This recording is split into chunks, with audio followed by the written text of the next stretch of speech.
దొంగ లిక్కర్ మేము తయారు చేయలేదని, అటవీ భూములు మేము ఆక్రమించుకోలేదని, ఇవన్నీ చూస్తున్నాం కదా కుంభకోణాలు.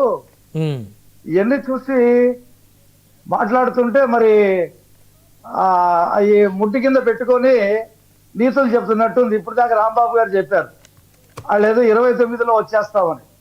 29 కాదు కదా, 39లో కూడా రారు. మిమ్మల్ని చూసి, జగన్మోహన్ రెడ్డిని చూసి ప్రజలు ఓటేలా 2019లో. నేను మా నాన్నలాగా, రాజశేఖర్ రెడ్డి లాగా పరిపాలన చేస్తాను, 2014లో నాకు అవకాశం లేదు, నాకు ఒక్కసారి అవకాశం ఇవ్వండి అని చెప్తే, తల్లి చెల్లి ఆయన అందరూ చెప్తే ప్రజలు ఆదమర్చి ఒక అవకాశం ఇచ్చారు. ఇచ్చిన తర్వాత ఏం జరిగింది? దోపిడేగా. ఇసుకలో దోపిడి, మైనింగ్లో దోపిడి, దేంట్లో దోపిడి లేదు. ప్రతి దాంట్లో దోపిడీ చేసి చివరికి రంగులు వేయటం, రంగులు తీసేయటం. తన బొమ్మలతో పొలాల్లో రాళ్లు పెట్టించుకునే ముఖ్యమంత్రి ఇంతవరకు ప్రపంచంలో ఎవడు లేడు. ఇలాంటి పిచ్చి పిచ్చి తుగ్లక్ పనులు చేసి చివరికి ప్రభుత్వ ఆర్డర్స్ మీద కూడా ఆయన ఫోటో పెట్టుకొని, కోడిగుడ్ల మీద ఆయన ఫోటోలు పెట్టుకొని పోలీసు రాజ్యం చేసి ఒక చీకటి రాజ్యాన్ని ఆయన చూపించినటువంటి దాంతో ప్రజలు ఆయనకి 11 సీట్లు ఇచ్చారు. ముఖం చాటేసి అసెంబ్లీకి వెళ్లకుండా ఎక్కడెక్కడో బయట మాట్లాడుతూ ఉన్నాడు. దమ్ము ఉంటే అసెంబ్లీ సమావేశాల్లోకి వచ్చి మాట్లాడమనండి. ఆయన హయాంలో ఇవాళ చెప్తున్నాడు అతి రైతుల గురించి. నీ హయాంలో ఎప్పుడైనా నువ్వు రైతుల్ని పరామర్శించావా? స్టేజీలు వేసుకొని, ఇది పొలాల్లో స్టేజీ కట్టుకొని కార్పెట్ వేసుకొని స్టేజీ మీద నుంచొని నువ్వు రైతుల్ని పరామర్శించడం ఇవాళ అరటి తోటలకు వెళ్తున్నావు అంటే నీ పరిస్థితి ఎంత దిగజారిందో చూడు. వంగి కొబ్బరికాయ కొట్టలేనోటివి. ఎయిర్పోర్టు మళ్ళీ రెండోసారి ఓపెనింగ్ భోగాపురం నేనే తెచ్చా. అశోక్ గజపతిరాజు, చంద్రబాబు నాయుడు గారు ఇద్దరు కలిసి 5,500 ఎకరాలు సేకరించి పని స్టార్ట్ చేస్తే ఆపేసి, మళ్ళీ ఎన్నికల దగ్గర వచ్చేటప్పుడు మళ్ళీ ఒక 500 ఎకరాలు అందులో నుంచి తీసేసి వంగి కొబ్బరికాయ కొట్టలేక స్టాండ్ తయారు చేయించుకున్నాడు. ఇవన్నీ ప్రజలు చూడలేదా? పోలవరం ఏమైందో ఇప్పుడు అంబటి రాంబాబు గారు మాట్లాడారు. ఆయన ఏం చెప్పాడు? పోలవరం 2030 కూడా అవుతుందో లేదో తెలీదు, ఆ భగవంతుడే చెప్పాలన్నాడు. మరి మేము 2028 కంప్లీట్ చేయబోతా ఉన్నాం. 2000 మరి ఆ రోజు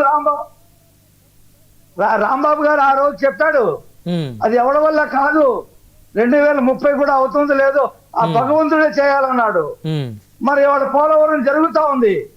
ప్రపంచంలో ఉన్నటువంటి ప్రఖ్యాత ఇంజనీర్లు తీసుకొచ్చి దాని నిర్మాణం జరుపుతా ఉన్నాం. ఇవాళ 3 రాజధానులు అన్నాడు, 3 ముక్కలు ఆట ఆడాడు. ఇవాళ రాజధాని కడతా ఉన్నాం. ఇవన్నీ కూడా ప్రజలు గమనిస్తున్నారు. సో 2 సంవత్సరాల్లో పోలవరం పూర్తవుతుంది అంటారు. ఇప్పుడు 2028లో పోలవరం, 2026 ఏప్రిల్లో భోగాపురం, 2028లో రాజధాని మొదటి ఫేసు. 2025 అయిపోతుంది సార్, ఇంకొక నెల రోజుల్లో. ఏదండి? 2025లో పోలవరం కదా మీరు అంది ఇప్పుడు? కాదు, 2026 ఏప్రిల్లో భోగాపురం ఎయిర్పోర్టు వర్కింగ్ లోకి వస్తుంది. 2028 డిసెంబర్ కల్లా పోలవరం కంప్లీట్ అవుతుంది. 2028 డిసెంబర్ కల్లా రాజధాని పనులు పూర్తయిపోతాయి. ఇవాళ ప్రపంచం చూస్తుంది ఆంధ్రప్రదేశ్ వైపు. పరిశ్రమలు పరిగెత్తుకొని వస్తా ఉన్నాయి.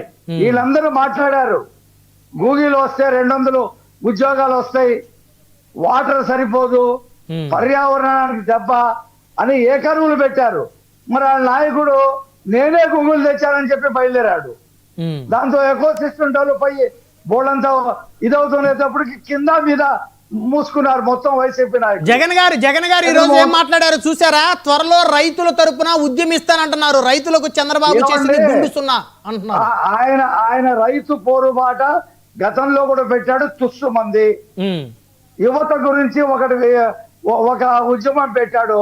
దాంట్లో యువత ఎవరు రాకుండా 60 సంవత్సరాలు 70 సంవత్సరాలు ఉన్నటువంటి పెయిడ్ వర్కర్స్ ని తీసుకొచ్చి జిల్లా సెంటర్ లో పెట్టారు. అది తుస్సు మంది. ఇప్పుడు మెడికల్ కాలేజ్ గురించి 1,00,00,000 సంతకాలు అంటాడు. ఎక్కడ ఎవరు కోటి సంతకాలు చేయించట్లా. ఎవరైనా ఉంటే ఇళ్లలో కూర్చొని ఏదైనా ఓటర్ లిస్ట్ తెచ్చుకొని రాస్తున్నారేమో ఇళ్లలో కూర్చొని. ఆయన హయాంలోనే ప్రభుత్వంలో ఉన్నటువంటి సీట్లు, మెడికల్ సీట్లని 50% అమ్ముకోవచ్చని చెప్పి జీవో తెచ్చాడు ఆయన. ఓకే, 18 మెడికల్ సీట్లు ఏ ఒక్కటి కంప్లీట్ చేయలేకపోయి చేతులు ఎత్తేశాడు. ఇవాళ మేము ఆంధ్రప్రదేశ్ లో, భారతదేశంలో ప్రఖ్యాతమైనటువంటి హాస్పిటల్స్ ఏదైతే అపోలో ఉందో, ఏదైతే ఇంకా రకరకాల హాస్పిటల్స్, పెద్ద పెద్ద హాస్పిటల్స్ ఉన్నాయో వాటిని తీసుకొచ్చి ప్రైవేట్ మెడికల్ కాలేజీకి లింక్ చేసి చూపిస్తాం. ఇవాళ వైసీపీ నాయకులకు ఏ రకమైన జబ్బు వచ్చినా వాళ్ళు గవర్నమెంట్ హాస్పిటల్కి వెళ్తున్నా హైదరాబాద్ పరిగెడతా ఉన్నారు. కిమ్స్ లాంటి వాటిని తీసుకొస్తాం, వాటితో మెడికల్ కాలేజెస్ పెడతాం. ప్రజలు వాళ్ళు ఎక్కడికి వెళ్తున్నారో రాంబాబు గారికి తెలీదా? అందరికి తెలీదా? గవర్నమెంట్ హాస్పిటల్కి వెళ్తున్నారా? ప్రైవేట్ హాస్పిటల్కి వెళ్తున్నారు. ఆ ప్రైవేట్ హాస్పిటల్ సేవలే ప్రభుత్వ అజమాయిషీలో ఆ మెడికల్ కాలేజీలు పీపీపీ పద్ధతిలో పెడతామంటే హైకోర్టు కూడా సమర్థించింది. కాదు సార్, గవర్నమెంట్ హాస్పిటల్లో నాణ్యమైన వైద్యం అందించి పేషెంట్లను జాగ్రత్తగా చూసుకునే పరిస్థితి ఉంటే గవర్నమెంట్ హాస్పిటల్కి వెళ్తారు కదా ప్రజలు. లేదు కదా. ఆయన హయాంలో కరోనా వస్తే మొత్తం అందరూ హైదరాబాద్ పరిగెడితే ఆ చెక్ పోస్టుల దగ్గర కేసీఆర్ రానియకుండా ఆపేశాడు కదా, చూసాం కదా మనం. ఇవాళ హైకోర్టు సమర్థించిందండి పీపీపీ పద్ధతిలో. మీకేంటి అభ్యంతరం ఉంది? అయినా ఆయనకేదో ప్రజలకి ఏదైతే తెలివితేటలు లేవు, నా హయాంలో 50% సీట్లు అమ్ముకోవచ్చని చెప్పి నేను ఇచ్చాను జీవో. ఆ జీవో గురించి ప్రజలకు గుర్తు లేదు. నేనేదో పేదవాళ్ళను ఉద్ధరించడానికి బయలుదేరాను. మెడికల్ కాలేజీలు కట్టాలి, ఈయనకి మెడికల్ కాలేజీలు కట్టడం గురించి శ్రద్ధ లేదు. అన్ని జిల్లాల్లో వైసీపీ ఆఫీసులు కట్టడానికి ప్రభుత్వ స్థలాల్లో ఆ శ్రద్ధతో అవి కట్టించాడు. మెడికల్ కాలేజీలు కట్టలా. మెడికల్ కాలేజీలు ఈయన తీసుకురాలా.